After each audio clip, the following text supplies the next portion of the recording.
इंसान की जिंदगी का सबसे मुश्किल मरहला खुद को बदलना नहीं होता, बल्कि खुद को कबूल करना होता है। हम में से ज्यादातर लोग अपने आप से नाराज रहते हैं। हम अपनी कमजोरियों से लड़ते रहते हैं, अपनी गलतियों पर खुद को कोसते रहते हैं और ये सोचते हैं कि जब हम कामिल हो जाएंगे तब हम खुद को कबूल करेंगे। यही सोच हमारी तरक्की की सबसे बड़ी रुकावट है।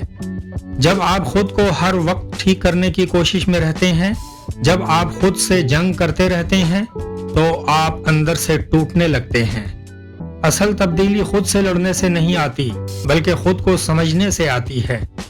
जब आप ये मान लेते हैं कि हाँ, मैं मुकम्मल नहीं हूँ, मुझ में खामियां हैं, मगर मैं फिर भी काबिल एहतराम हूँ, तब आपके अंदर एक सुकून पैदा होता है और यही सुकून तब्दीली की जमीन तैयार करता है। खुद को कबूल करना ये नहीं कि आप अपनी कमजोरियों पर फख्र करें, बल्कि ये कि आप उन्हें नफरत के बगैर देख सकें, क्योंकि जब नफरत खत्म होती है तब सीखने का अमल शुरू होता है। इंसान उसी वक्त बदलता है जब वो खुद को बदलने के दबाव से आज़ाद कर देता है। जिस दिन आपने खुद से कहना सीख लिया, मैं जैसा हूँ इसी हालत में काबिल कबूल हूँ, उसी दिन आपकी हकीकी तब्दीली का सफर शुरू हो जाता है। क्योंकि खुद को कबूल करना कमजोरी नहीं, बल्कि सबसे बड़ी ज़हनी ताकत है।